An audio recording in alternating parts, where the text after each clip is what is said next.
On the fifth day of Christmas, the European Soccer Show brings to you 5 European leagues, 4 title races, a 3-way fight for the European Golden Boot, 2 winter pauses, and Wolverhampton's Wanderers still haven't won a game. Hello, everybody, and welcome back post-Christmas. And with me, as ever, is Leo. Leo, was it Joël Noel? Joyeux Noël, yeah. Noel. Merry Christmas to you. Did you have a Merry Christmas? Yeah, I did. And what an introduction to introduce this post-Christmas show. Incredible. Yes, I've been doing nothing the last 4 days apart from writing this nonsense. So welcome everybody who's joining us both on the live stream and afterwards. Thank you so much for watching. I hope you've not supped and eaten too much because, my goodness, we've got a feast for you today. Not only do we have 2 sets of results from the English Premier League, 2 sets of results from the Italian Serie A, but we've also got to cover last week's results for the Bundesliga, La Liga, and we might even look over France. Maybe not. But anyway, so we're going to start with our hors d'oeuvres, our meaty hors d'oeuvres with the Premier League. So just to remind you, so we've got the before Christmas and post-Christmas results. Before Christmas, you had Newcastle United and Chelsea having a fantastic 2-2 draw, one of the matches of the season. Bournemouth drew with Burnley 1-1, not one of the matches of the season. Likewise, Brighton drew with Sunderland 0-0. Manchester City beat West Ham United 3-0. And of course, there was a goal from Rangers, which of course is very Christmassy. Lots of stuff for Rangers. We also had Wolverhampton Wanderers 0, Brentford 2, Spurs 1, Liverpool 2, Everton 0, Arsenal 1, Leeds United 4, Crystal Palace 1, and then afterwards, Aston Villa coming from behind. They kept from 1-1, to defeat Manchester United 2-1, and Fulham defeating Nottingham Forest 1-0. That was before Christmas. Then everybody supped, everybody ate, everybody was jolly. Well, not quite everybody, because Wolverhampton Wanderers lost again. But apart from that, most people were happy. So on Boxing Day, you had Manchester United 1, Newcastle United 0, despite Newcastle United's intense pressure. On the Saturday, the day after the third day of Christmas, Nottingham Forest lost at home 2-1 to Manchester City. Leo's protege, Cherki, doing wonders still. Arsenal defeated Brighton 2-1 with one of the saves of the season from David Raya. Brentford defeated Bournemouth 4-1. Bournemouth's complete slump continues. Burnley and Everton drew 0-0. Yeah, Liverpool defeated Wolverhampton Wanderers 2-1 in a very emotional match, paying tribute to both teams' former player Diogo Jota. West Ham United lost at home to Fulham 1-0, another Fulham 1-0. Chelsea lost at home to Aston Villa, who came from behind to win 2-1. That is another victory for Aston Villa, which I believe is 11 from 12, which is insane. And then yesterday, Sunderland and Leeds United drew 1-1. Dominic Calvert-Lewin scoring yet another goal.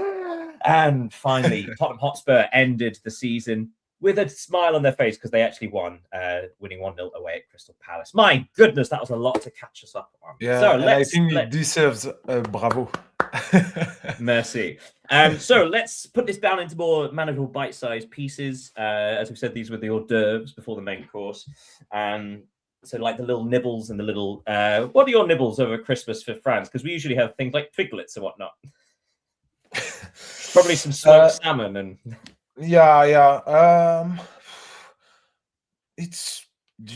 We have foie gras and everything, which is foie gras, mon Dieu. Okay, cheese, so let's look. Cheese, of course, but lots of cheese. Well, I mean, yeah, lots of cheese here. So let us talk about football. Sorry, that was a lot of stuff to throw at you guys. So we're going to look at the title challenges first. So Arsenal, of course, won both of their games. Manchester City won both of their games, and Aston Villa win all of their games, apparently now. So we are one match away from the halfway point, and we have a 3-way title fight, which is very, very exciting. Which of these 3 performances were you most impressed by? Arsenal, Manchester City, or Villa? I think I will go with Aston Villa because when we remember the start of the season, they didn't win in their 5 first games in the league. They didn't score at all, and now they are in a fight with Arsenal and Manchester City to win the league, which is extraordinary. I don't think a lot of people could have expected that a few weeks ago. included, of course. And I just want to say bravo to Unai Emery because he's a really underestimated coach, in my opinion. Really impressive what he has done with Aston Villa since he has been hired by the club, and what a performance again against Chelsea once again. It's really interesting because the topic of their financial difficulties or restrictions rather have been brought up because obviously with January coming thick and fast, the January transfer window, a lot of people have been talking about potentially Aston Villa, how they bolster the squad because they are in a title challenge, and do they sort of roll the dice and hope for the best, and are they actually able to bring any players in? But it's also interesting bringing up the point that the vast majority of players that Unai Emery uses were players that he didn't sign. Actually, the players that they seem to have signed since he came in are either squad players or they were brought in and then immediately sold on because of the financial restrictions. So it may well be one of those cases where actually perhaps signing players may not be the best option. I don't really know. He has, I think he has a really talented group of players. We talked because, of course, we saw Oli Watkins scoring twice against Chelsea, but you also have Boubacar Kamara, who is, in my opinion, a really great midfielder. Morgan Rogers is also a great player. He has a lot of how can I say that? He has great players, both in defense, in midfield, in attack. So, of course, it's easier to play with this kind of players. But when you take a look at their game against Chelsea, you see that it's from his substitutions, his choices into the game, because Aston Villa didn't play their best football, I think, and he made some changes with Jadon Sancho, with Oli Watkins, and it worked, and it permitted Aston Villa to bounce back and beat Chelsea. So I think he's a big part of their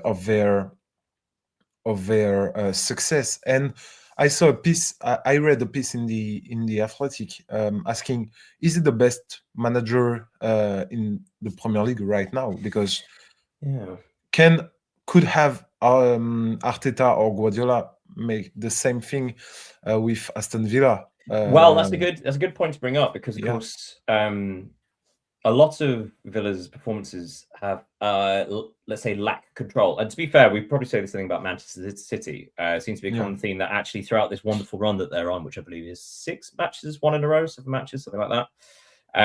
They've actually only been in control of a couple, and the others they sort of either lost control or they fought back to squeeze a victory. Like, for example, the victory over Nottingham Forest on Saturday, where they were slightly fortunate because Ruben Diaz probably should have been sent off, and that could have changed the results. And as it turned out, very much Cherki is not just for Christmas; it's for life. Christmas Cherki, lots of puns there, as well. The fact that Rangers scored again. Whereas Aston Villa seem to scrabble every single game, and yet it's the tactical choices and the tactical adjustments that is the reason why they're winning. Yeah, I agree with that. And you were talking about City. I think you asked me earlier what team between Arsenal, City, and Aston Villa impressed me the most. I think it's Aston Villa for the reasons we have talked about, but we also need to give some credit to Manchester City because we can see that Pep Guardiola had to change his way of playing after last season, which was difficult for Manchester City. He now has a player in the person of Ryan Cherki, a special player, a player who needs to be free on the pitch. And Guardiola is like someone who doesn't really like to have not control over his players. Of course, he had Lionel Messi, but it's to have Messi it's different than to have any other players in the world. And Cherki, I'm not saying Cherki is a Messi 2.0, but he's the kind of player who need to be free on the pitch to be able to express himself. So it's interesting to see how Cherki managed to adapt to Manchester City and to Guardiola, and how Guardiola managed to adapt to Ryan. That's a really good point, because I think originally he started out as sort of the outside right, inside forward kind of situation, so being on the wing and then cutting inside. Whereas, as we've seen in the last sort of month, he's playing a lot more centrally and is actually enjoying a lot of almost like another Phil Foden kind of role, except obviously Cherki's very two-footed. But it does seem that they could both actually play together. It's very interesting what's happening there. And I have a question for you. Do you think Cherki is on the top 3 of the best Premier League player at the moment? Because he missed weeks of competition. He's been playing only 9 full games in over 18 appearances this season. He has scored 4 goals, assisted 8 times. He's the top assist provider in the Premier League.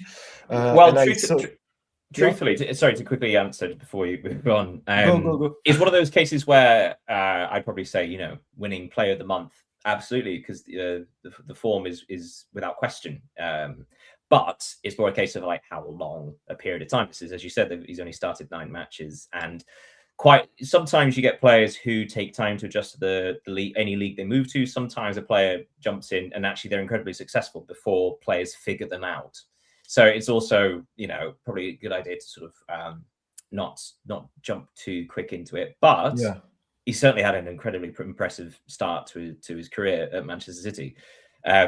But looking at the top of the Premier League, so Arsenal, despite the fact we barely mentioned them, Arsenal top on 42 points after winning 3 in a row. Manchester City 2 points behind them on 40, and Aston Villa 1 point behind Man City on 39. In 4th place are Liverpool. They've also won 3 in a row, and they are now sort of kind of stabilizing in 4th place in that Champions League spot, and they actually have a nice gap over Chelsea. They have a 3-point gap over Chelsea. Chelsea have only taken 6 points from their last 6 league games. What's going wrong at Chelsea? Because even the points they have picked up, for example, the draw against Newcastle United, they're quite fortunate to manage that. So something, considering Chelsea beat Barcelona brilliantly only a few weeks ago, things have gone a bit wrong, haven't they, recently?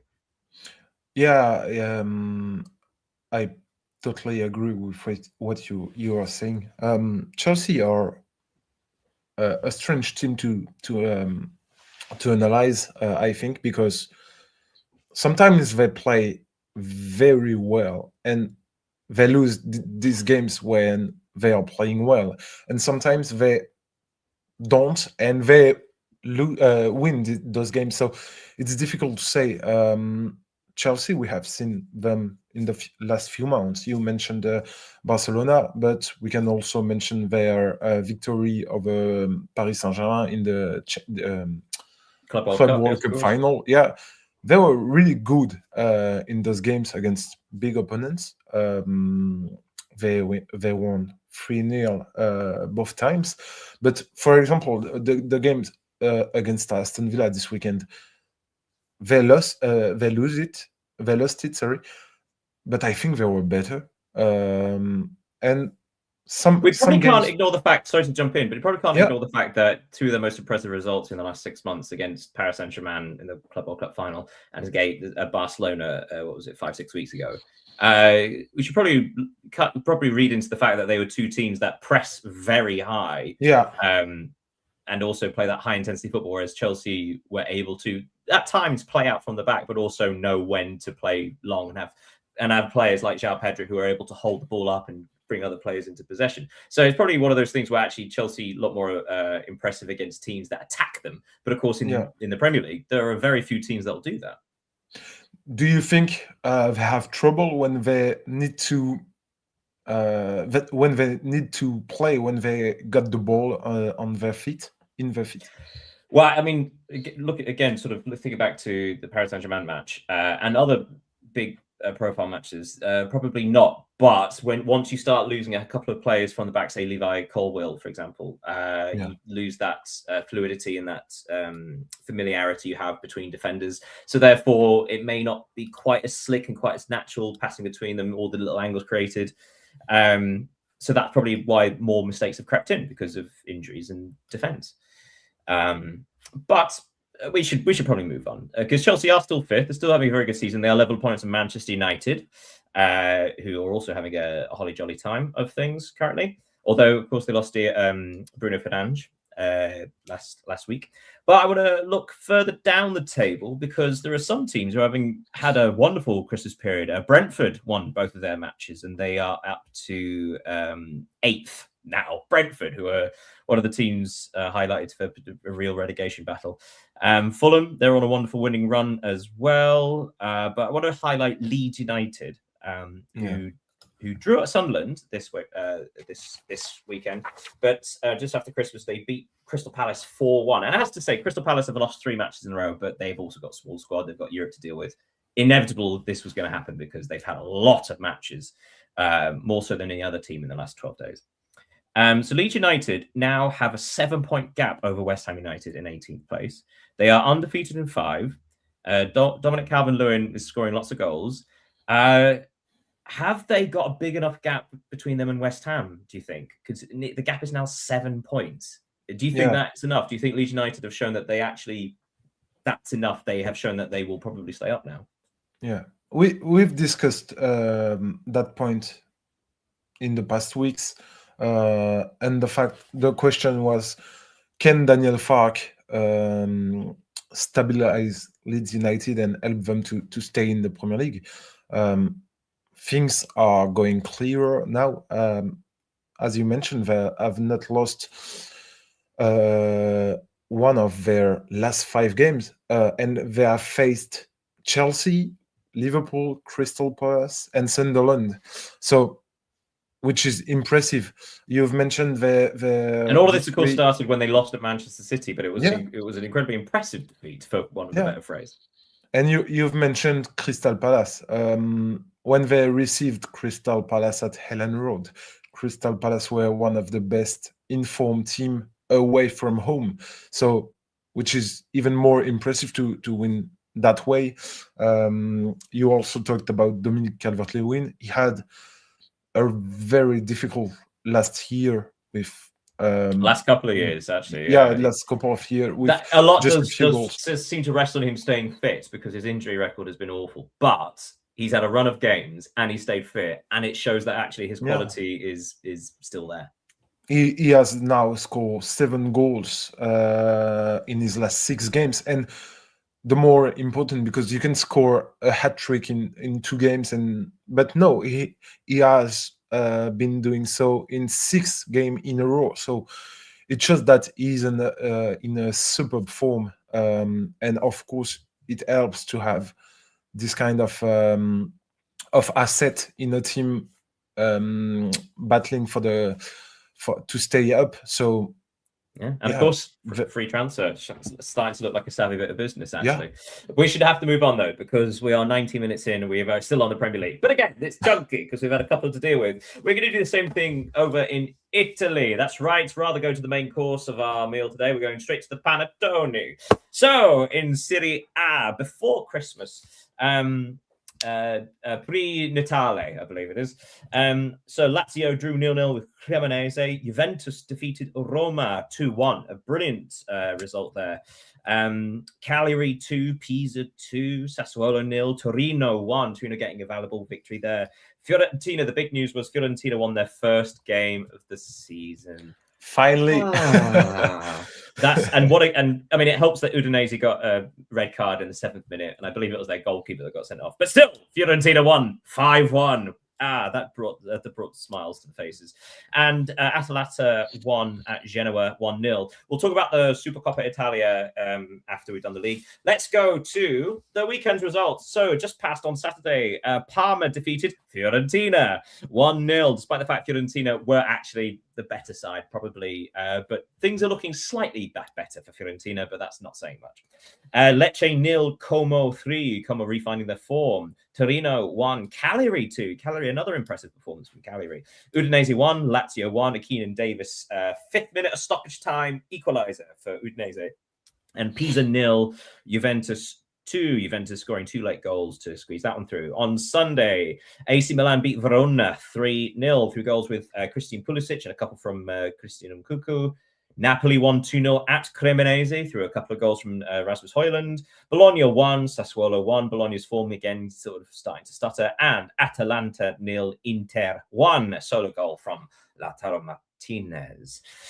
So looking at this, first of all, let's give credit to Juventus, because Juventus have been very stop-start throughout the season. And a lot of focus has been put on them and the necessity of them having a good season. And they seem to have stabilized. They seem to actually have a bit of form. They've won 4 of the last 5, including the last 3 in a row. And they're currently 4th place.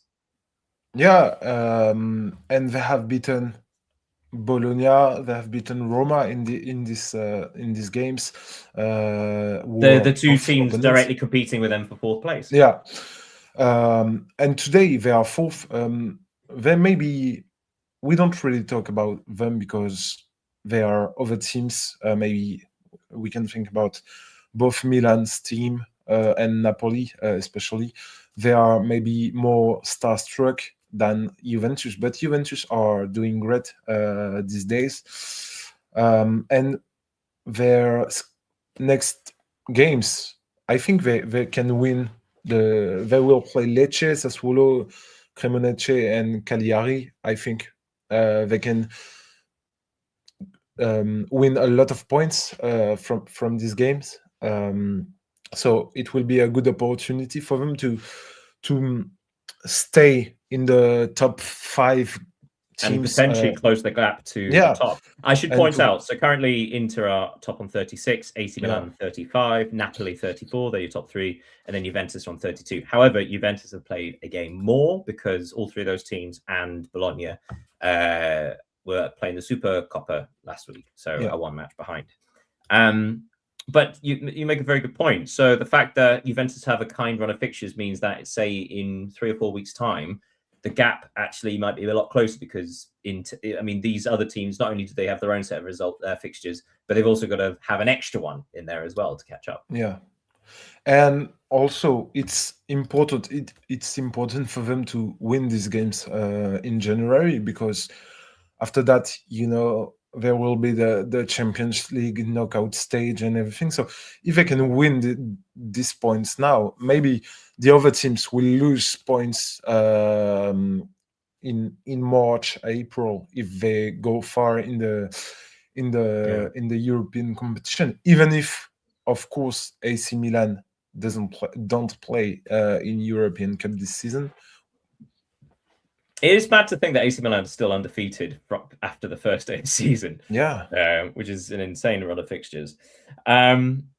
Beneath Juventus, I should point out Roma could actually overtake Juventus if they beat Genoa tonight. Yeah. And then, because Roma are obviously still having a fantastic season, despite the fact their form has also slipped slightly.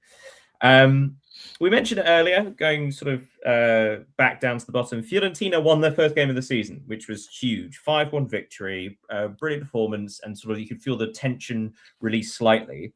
Now, they also lost to Parma, who are in a relegation battle, but they've got a bit of breathing space.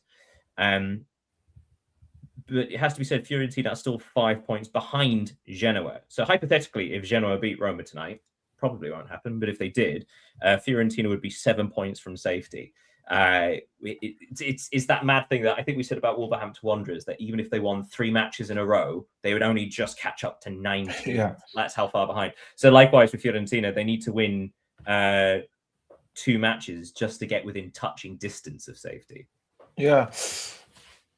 On that subject, I read an article on a website specialized in the club that said that they now have like 91% chance of being relegated at the end of the season. Personally, I found it a little hard to believe because I think they have talented player. They have they are a talented team, and they also have the means to reinforce themselves during the mercato. So it's 91%. It's just a statistic, and it worth what it was. But I think they have the potential to save themselves. Well, the interesting thing is, even with that victory, so if you go down the form table of Serie A, there's only one team with a worse form than Fiorentina, and that's Pisa, who are immediately above them. So the fact is, Fiorentina, yes, they won a match, and they drew one as well recently. So that's 4 points in the last 6 matches, which is still awful. It's still the joint second worst in the entire league, along with Torino, actually. While the teams above them, Verona, Genoa, Lecce, Parma, Cagliari, all of them have won more points than them in the last 5 matches. So it's like not only are they that far behind, but the other teams are actually pulling away. So Fiorentina need to react. Hence why 91%, I think, because again, we're saying, all right, Fiorentina, if they win 3 matches, they're back to safety. All right, but they need to. Where are those 3 wins going to come from? Yeah, but this is what I think is exciting in Serie A, is that there is something at stake at every level in the table. If you, it's not like in the Bundesliga, for example, when you know that it would be a miracle if Bayern Munich don't win the league. Here, every team has something to play for. The title, we've mentioned AC Milan, Inter, Napoli, and everything. The European competition, qualification, and the fight to stay up. And it helps to make the level of the league grow because no one can rest even after a win. So that's exciting. Right. Well, we're going to park Serie A and talk about the Supercoppa Italia. So yes, the Italian Super Cup. Now, of course, back in the day, the Super Cup would just be the league winners against the cup winners, and that's the Super Cup. But of course, a few years ago, they sold it to, is it Saudi Arabia, the Italian one is? Yeah. Yeah, so they sold it to, and now they hold it there, and there's a semi-final, etc., etc. So last week, in fact, a few days before the league fixtures, Napoli, AC Milan, Bologna, and Inter all went over to Saudi Arabia and had a little tournament, and we have a winner. So the semi-final, first of all, Napoli defeated AC Milan 2-0. With goals from David Neres and Højlund. So despite the fact that Napoli are not able to rotate much at all, they are still having success with David Neres. And Højlund is really, really having a terrific season. The second semi-final, Bologna and Inter drew 1-1. Marcus Thuram scored for Inter. Orsolini scored a penalty for Bologna. They went to penalties and Bologna won 3-2. So in the end, the cup winners played the league winners. Hooray! The system works. So the final, Napoli against Bologna, and Napoli came out the victors 2-0, 2 goals from David Neres. So yeah, Napoli winning the Supercoppa Italia. Now, obviously not the most prestigious trophies to win, but it's still a statement of intent. The fact that Napoli, despite being third, they've got a trophy in the bag. And despite the injury crisis, it feels like there's more to come from them. Yeah, you're totally right. And I think it's interesting to see that the main men of the victory were David Neres and Rasmus Højlund, because we've mentioned them in the past shows. David Neres has been terrific this past week, and Rasmus Højlund is having the time of his life at Napoli, even if he had difficult times to start. He's now the new Lukaku guy of Antonio Conte. He has scored 9 goals in all competitions. He's actually quite similar to Lukaku in some ways, because I mean Lukaku is also a bit of a battering ram as well. Like, he's so powerful. But Højlund shares some similarities. Actually, he's tall, he's quick, but he's not rapid. But he is very strong. Yeah, that's why I think he's Lukaku, and we all know the link between Antonio Conte and Lukaku, and the importance of the player at Inter, for example. So it's interesting to see that, and I think Antonio Conte is the manager that can help Oilun to grow, because of course I think we judged him maybe too early when he joined Manchester United. Even if when you are a player of Manchester United and these big clubs, Barcelona, Real Madrid, I don't know, Liverpool, of course it's you will be judged also by the importance of the club. But Oilund is only 22, and he shows that he's capable of shining in a big team, a league champion, because Napoli won the league title last season. So it's good for him. And now, which is interesting, is to see what will be his future, because just as a reminder, he's just on loan from Manchester United to Napoli. So it will be interesting. True, but there is I believe there's an obligation to buy in that clause. Yeah, I don't remember. So you are certainly it's either right. an obligation or an option. I'm fairly certain it's an obligation, though. But much like Marcus Rashford at Barcelona, it is surprisingly low fee. So again, even if it's say 40 million euros, considering the season he's having, he's clearly actually worth more than that, especially considering his age. And another Manchester United player shining abroad. Sorry, I'll be honest, if our editor Sean watches these, he just get constant abuse for Manchester United. Although they're having a good old time currently, so hey ho. So a word quickly before we finish off with the Italians. Talk about Inter and AC Milan. Do correct me if I'm wrong. So Allegri's in charge of Milan, right? Yeah. And Inter is Christian Chivu? Chivu, yeah. Chivu, sorry. Chivu. I don't know how to it's considering both. I mean, first of all, the fact that AC Milan are undefeated in so many matches since the opening weekend of the season. Allegri is clearly doing an excellent job, as is Christian Chivu. Do you think that the lack of experience for Chivu might be the deciding factor, considering Allegri has been here, done it many times, and obviously this is Chivu's, what's his third match season in management? Yeah. Something like that. So do you think that might be the deciding factor? Because on paper, Inter's squad is stacked. You know, it is capable of playing in all these different competitions and going deep in all of them and potentially winning all of them. Whereas AC Milan are just concentrating on the league, and the league is what Allegri is very, very good at winning. That's a tough question. I know. Because a few months ago, I don't think a lot of people would have bet on Chivu to succeed at Inter, because as you said, he's not experienced at this level of training. But I think the fact that Inter has a squad which is really better, in my opinion, than AC Milan will count at the end. But if you remember when they played one against each other, AC Milan won against Inter just a few. Crazy match, wasn't it? 4-3. Yeah, it was. Yeah, it was. Wasn't it just a 1-0? I'm thinking of something else, clearly. Oh no, but wait, let me. Then I'm thinking of something else. Then surely. It was. Okay, I don't remember. But yeah, sorry.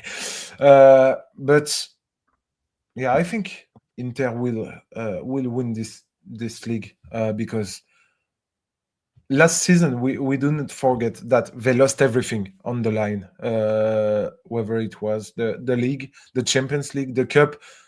Of course, they want to take their revenge because they need to. They have something to give to their fans, and I think they will do because they have great players. And maybe they are the best team in Italy, but I think certainly the best squad. AC They certainly have the best squad. yeah, I think they have the best squad with Napoli, and I don't really know if I think AC Milan will finish third or fourth in the league, not in the first two.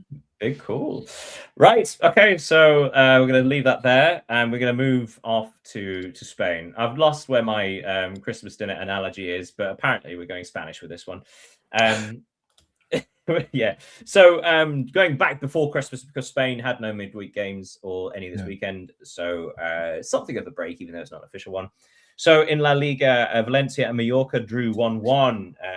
Real Oviedo drew 0-0 with Celta Vigo. Another 0-0 for Oviedo. Levante 1, Real Sociedad 1. De La Fuente got a fourth equaliser in the 4th minute stoppage time for the Levante, an important point for them. Osasuna beat Alaves 3-0. Real Madrid beat Sevilla 2-0. On the next day, Girona 0, Atletico Madrid 3. Brilliant performance there. Sorry, I'm going to just rocket through these. The big match, which should have been in Miami, some of them were saying, Villarreal 0, Barcelona 2.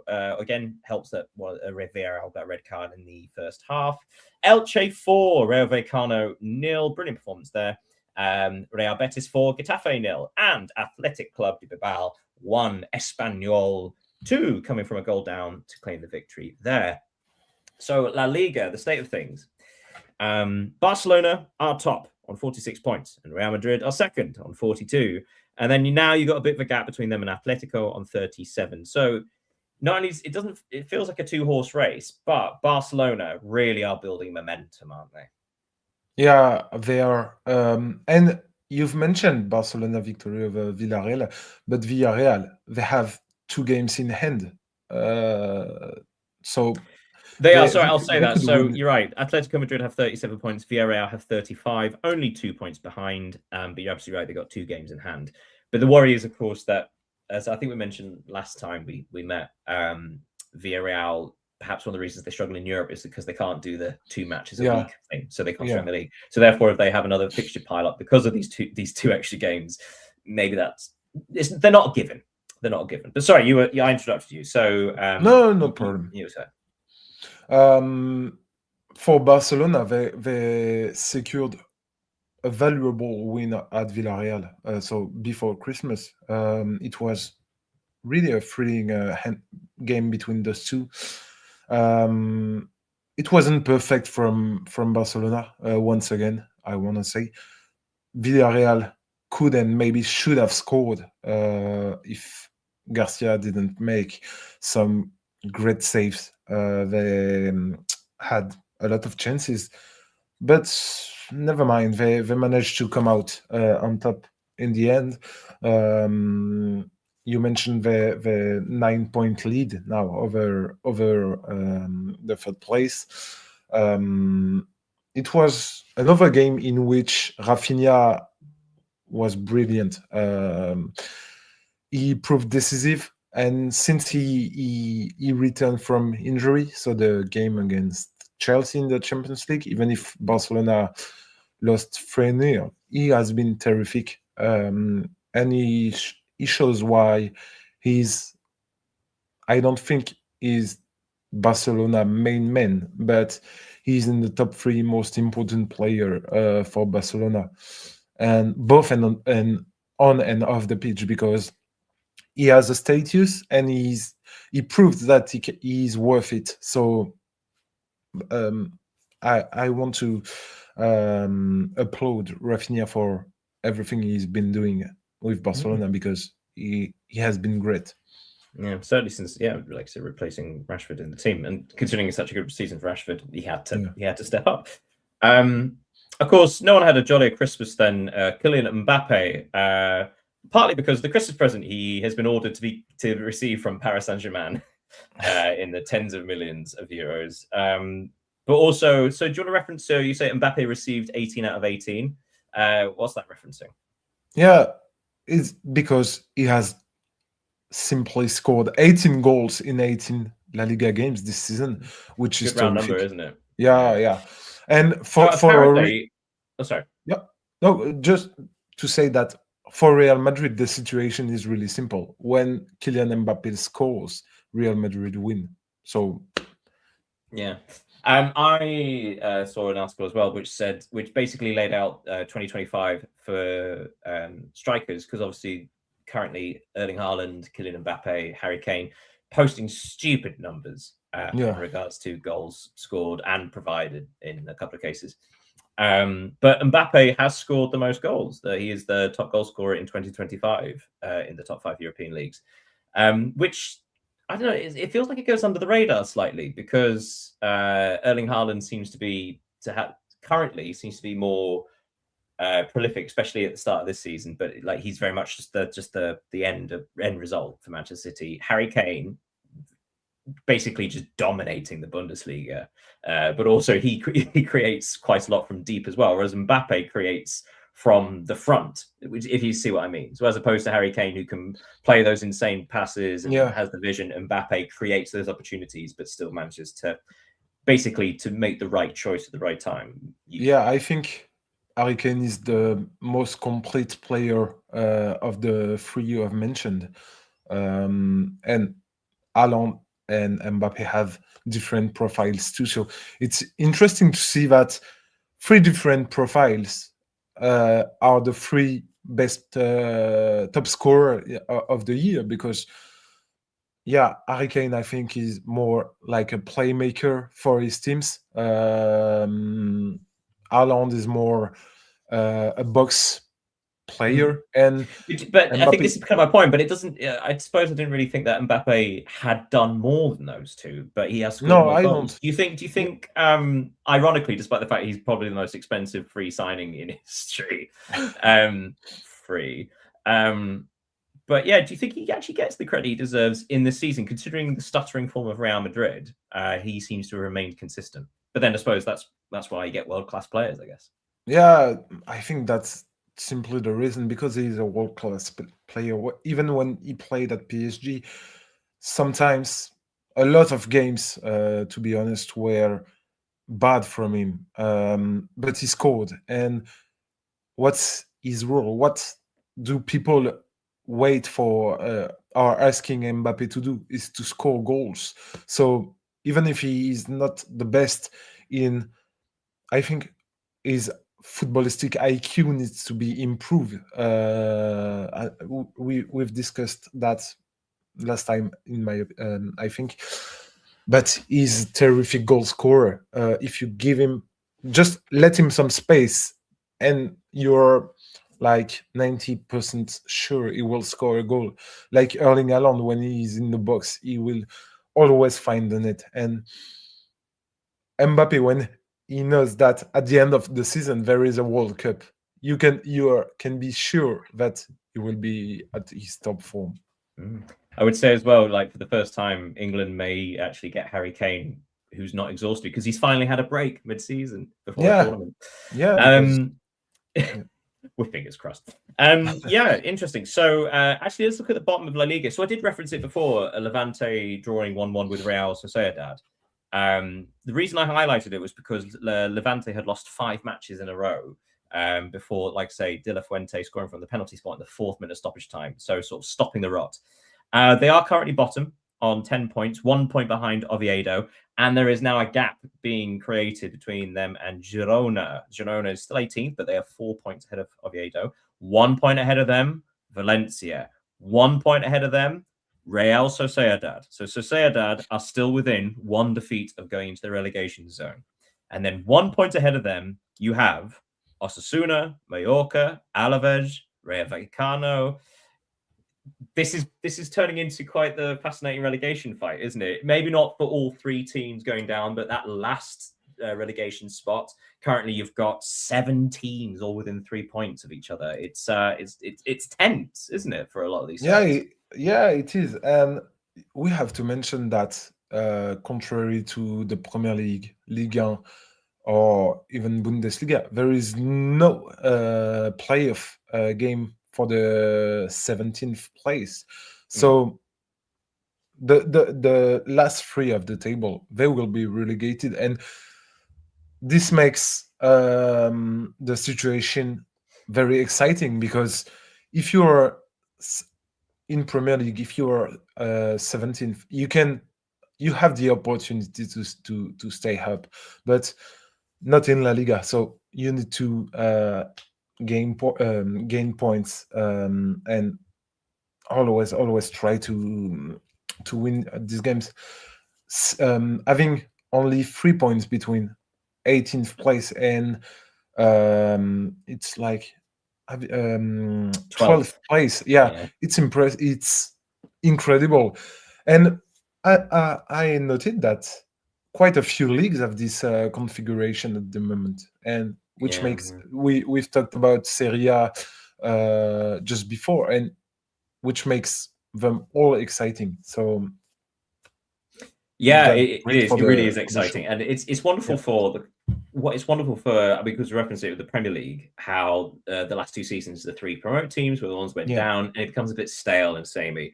Whereas now, currently in the Premier League, it looks like 1 of the 3 promote teams will get relegated, which means 2 of the ones that have been there a while are in trouble, you know. Now you look at the same thing in Italy, you look at the same thing in Spain, and suddenly it becomes, you guys maybe have become a bit complacent, and you've got these these other teams sort of grabbing the ball by the horn, sort of thing. Like, this is an opportunity to, like, sort of smelling the weakness. Right, we're going to put that hyperbole aside, and we're going to cross over to Bundesliga. I had something about a Christmas log for the Bundesliga for Christmas dinner, but you know what? I'm just going to park it. We're done. It's indigestion. It's too much. Right. So before Christmas, Borussia Dortmund defeated Borussia Mönchengladbach 2-0 with goals from Brandt and Bayer. Augsburg 0, Werder Bremen 0. That's enough of that. What I've don's the barbecue derby. So the hamburgers and the Frankfurters drew 1-1. This one is quite nice. Thank you. That was 1-1. Köln lost at home 1-0 to Union Berlin. Late goal for Schaefer there. Stuttgart 0, Hoffenheim 0. The game of the round, definitely Wolfsburg 3, Freiburg 4. Brilliant match. Wolfsburg were ahead 3 times, I believe. And Freiburg somehow won. It was brilliant. RB's Leipzig, despite their fantastic form, they lost at home to Bayer Leverkusen 3-1. Leverkusen, who have surprised people by actually good form again. And then the final day before the Winterpause, Mainz 0, St. Pauli 0, and Heidenheim 0, Bayern 4, with goals from Stanisic, Michael Olise, Luis Diaz, and of course, Harry Kane. So that was the Bundesliga before Christmas.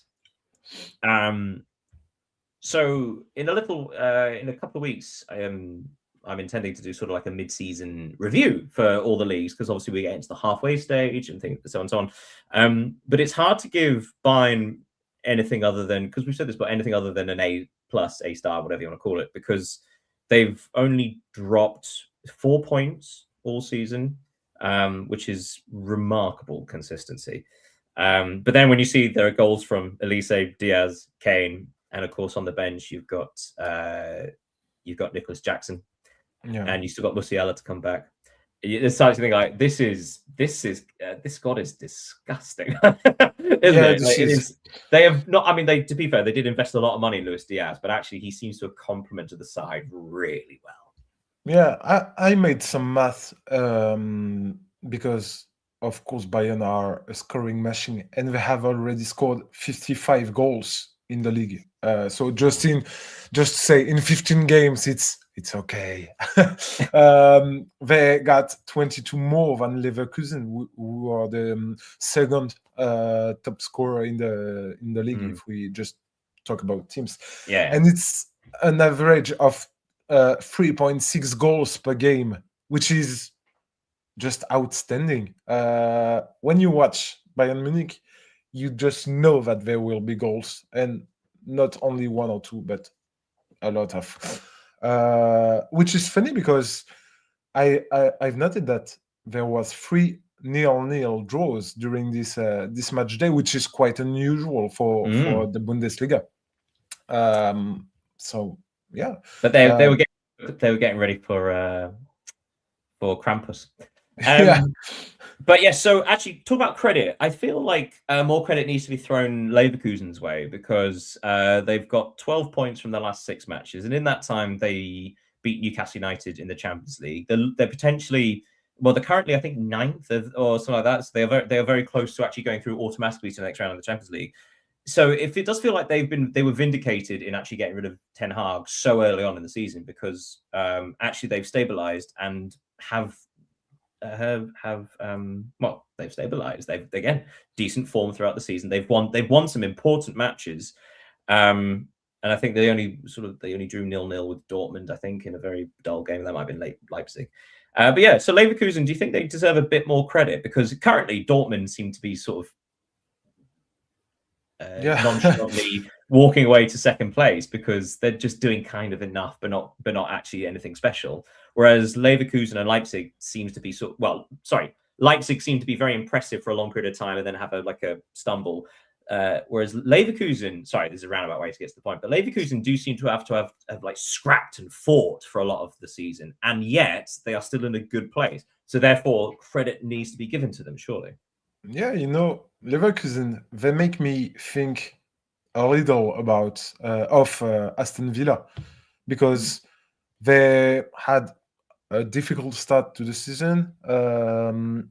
They got the dismissal of Erik ten Hag, even if, of course, Unai Emery didn't quit Aston Villa.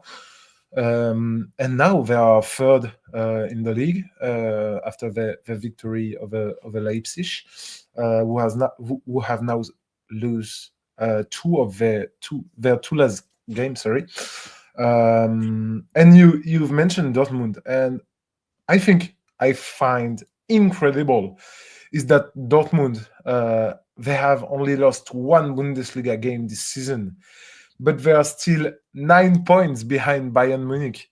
Yeah. And I think that's where you see the difference between Bayern Munich and the other teams. The depth, the quality of the squad. And I was thinking about that earlier today. It must be very frustrating for to be a fan of Dortmund, because you know that they never really have anything to play for, because they can't really compete with Bayern Munich at the top, except on several occasions. But they are too strong to play for the qualifying spots for the Champions League. So you know that if you are a Dortmund fan, you will finish your league 2, 3, maybe 4 of the league. You will maybe compete with Bayern Munich for 10, 15 match days, but in the end, you will just be Dortmund the second, or Dortmund the third. This is one of the things, because earlier on in the season, one of the reasons why they got rid of is it Terzic, who was in charge before? Yeah. It was about the identity of play. So, of course, ever since Klopp left, there doesn't seem to have been sort of a long-term plan regards to what is the tactical identity of Dortmund. It's Kovac, Niko Kovac. Kovac, sorry. So, of course it's Kovac. Apologies. And yeah, I suppose that seems to be the way. So, like, the fact that they nearly won the league a couple of years ago, we've mentioned it a few times, the fact that they sort of completely dropped the ball on the last day of the season. But those opportunities don't come along very often, and that's why it was so important to take it, because without that tactical identity, this is just going to consistently happen, because, well, you're sort of waiting for the other team to make a mistake as opposed to you improve or you think of a new way to win. I'm actually going to end it there, because as it's the festive season, I've got quite a few quiz questions and little games at the end. But before we do, we've got, before we go from the Bundesliga, you mentioned that Page Intovic from Paradise to Hell. Would you like to explain that? Yeah, because it was quite difficult for him, a difficult afternoon, because you've mentioned the weekend. Sorry, I was going to say, for those who don't know who he is, do you want to explain it? Yeah, he's the striker of Wolfsburg. He replaced Mohamed Amoura, who is currently playing at the AFCON with Algeria. He has been preferred to Jonas Wind, who hasn't scored a single goal in the Bundesliga. He's a young player, strong player, He's 20 or 20. He had been playing in the Bundesliga 2 previously. Freiburg trainee. Augsburg trainee. Sorry. Mm-hmm. And you've mentioned the game between Wolfsburg and Freiburg, which was obviously the big game of the weekend because of the results. And he scored a hat trick, his first Bundesliga goals, and this is the kind of hat trick that are extremely difficult because Freiburg finally won this game. So he scored, but he obviously had a terrible taste at the end of the game. So I just want to highlight that because it was paradise for him to score his maiden Bundesliga goals. But the thing is that, people won't remember it. It's like when the team scores an absolute worldie, but they lose the match. Suddenly it's like, that's bye. That moment's gone. Yeah, but 2 seasons ago, the ultimate. Sorry to go. Someone pointed out that, for example, Scotland against Denmark, the World Cup qualifier. Yeah. The fact that Scotland scored 3 ridiculously good goals, but had Scotland not qualified, they would have all been immediately forgotten. Whereas Scotland dominate overhead kick goes down into history, as does the goal from beyond the halfway line, as does the volley from a left back on the wrong side of the pitch. It's all of that because they won. Yeah, of course. It reminds me of a game in Ligue 1 two seasons ago, Lyon versus Montpellier. Eli Wahi scored 4 goals in the game.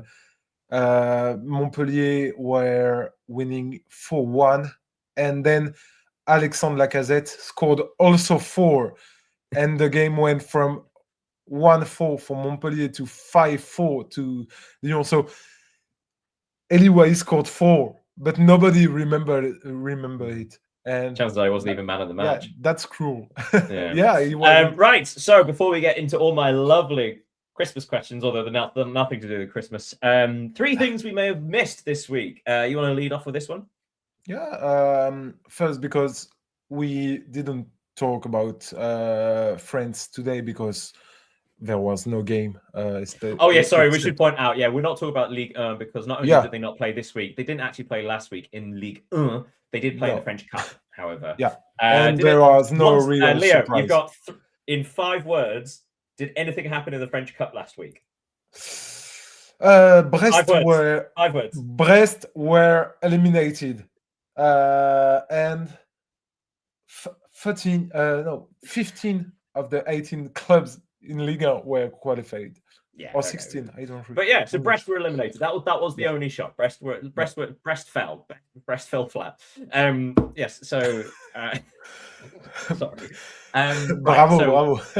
Merci. But anyway, so 3 things we may have missed. You go with one. Yeah. The first is that Franck Hez is no longer the coach of Nice. If you have been following the Europa League this season, you'll have noticed that the club have lost their first 6 games in the competition. They are currently bottom of the league. This trend, they are also experiencing it in the league. They have suffered strings of defeats too. So as decided to leave by mutual agreement with his new president because... Did I read that he offered his resignation and then withdrew it? Yeah, he did. He said at a press conference that if his management think he's the problem, he would accept to leave. But then he said, "Okay, I will stay." And so now he finally leave, and his replacement has been named as Claude Puel, which is. Hey, does everybody remember the name Claude Puel? Yeah, well, he managed Southampton in 2011. Yeah, and Leicester City in Leicester England. City? Yeah. Oh, yeah, of course. In 2018? Yeah, something like that. And his final experience was at Saint-Etienne in 2021. So it's been a long time. And just to have can I just check that he's in a caretaker role, isn't he, to the end of the season? Sorry? is he coming in as a caretaker role to the end of the season, or is it? Or is that a long contract? I'm not sure. I think it's like a fireman. He's just like for the end of the season. Yeah. And just to have a final word on that, he has been the manager of Nice between 2012 and 2016. So he has experience at Nice. Yes. Okay. What do you have for us? Well, I'm going to highlight Leeds United again. For those of you who haven't seen it, the goal scored by Dominic Calvert-Lewin. There was a brilliant graphic that went around social media last week of all of Dominic Calvert-Lewin's goals this season. And it's brilliant. From the very center of the goal, there's just this straight line that goes down for all of his goals. So like from like sort of 4 yards out to 12 yards out, but it's this perfect straight line. Now, the goal this weekend sadly ruins it slightly because it's off center by like a yard. But the reason I want to highlight it is because every single member of the team touched the ball before the goal. So all 11 players had touched the ball before the goal was scored, which is always a kind of an impressive thing whenever that happens. But for a team like Leeds United playing away at Sunderland, who are so tight defensively, it was actually a really, really impressive goal. And yet actually was scored from about 6 yards out. So yeah, worth a watch, worth a look if you haven't seen that. Yeah, and my final thing you may have missed this week is about Andy Carroll. I don't know if you heard that story. He is facing prison for violating a protection order, which is issued to protect victims of domestic violence. So he is due to appear in front of an English court. So, which is a terrible story. Yeah.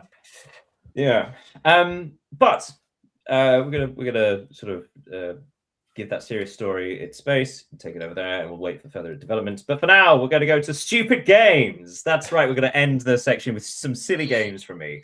Well, the first one is actually a game rather than a quiz. So I introduced it to you in chat last week, but we didn't get a chance to play it. It's called When Will Wolves Win? Four W's. When will Wolves win? So I have in front of me the fixtures of Wolverhampton Wanderers, and you and I are going to decide at what point will Wolves win a match. You with me? Yeah, and I want to apologize to Wolves fans if you are in there. Well, I mean, to be fair, they're probably thinking the same thing. When will Wolves win? Last week we were going to actually have Fiorentina as well, but actually they won. So they're from this. Okay, so. Next up for Wolves, playing midweek, they are away to Manchester United. Will they win? No. Okay, good one. Moving on. So, the very first weekend of January, they are at home to West Ham United. Will they win? They can, maybe, yeah. Maybe. Okay, we've got a maybe. Okay. After that, midweek, there's a lot of midweek stuff happening. They've also got a small squad and they've got a lot of midweek action. Midweek, after that, they are away to Everton. Will they win? No. Okay. We should also point out Wolverhampton actually have won a match this season, but it was in the Carabao Cup. So it's not a league match. Because after the Everton game, they are at home to Shrewsbury Town of League 2, I think. In the FA Cup. So assuming they win that, but that's not the league. Okay, after that, they are at home to Newcastle United. Will they win? Sorry, but no. Okay. They are away at Manchester City. No. Okay, never mind. Interesting. They are at home to Bournemouth. Now, this is Bournemouth who, if we assume they followed the same pattern as last season, had a brilliant start, really struggled in December and January because of fixture pile-up and small squad, and then redid themselves a little bit before, again, falling flat. So, Wolves at home to Bournemouth. Will they win? That's interesting. Even more if Semenyo leaves Bournemouth this winter. Yes, of course, yeah. So that's another maybe? That's another maybe. But okay, I have a good feeling for that West Ham game. Yes, I don't know why. I was going to say that's the whole of January. and we have Yeah. 2 maybes. But we are sort of putting our hat on at home to West Ham United, because West Ham United, despite the fact they are above them, they have also been pretty awful. I should also say after that, they're at home to Chelsea, away to Nottingham Forest, which you think maybe, but Forest at home are a different beast. Away to Crystal Palace, home to Aston Villa, home to... It just doesn't end, does it? Away to Brentford, home to Arsenal, away to West Ham United. Will they... Thank you, West Ham, for everything you have done for... Okay, that's the end of the game. Okay, so we're looking for West Ham United. All right, that's what we're thinking. Okay, so to end, I have just a sort of question. It's a tricky one. So rather than a specific answer, or rather specific statistical things like that, I'm going to ask you about form. Like, which are the most informed teams in each league, besides the obvious ones? So, for example, in the Premier League, outside of the top 4, which team has the best form in the league? Outside of the top 4, the top 4. So outside of Arsenal, Man City, Aston Villa, and Liverpool. Arsenal, City, Aston Villa, Liverpool. Outside of the top 4 in the Premier League, which team has the best form? And by form, we mean the last 6 matches. Last 6.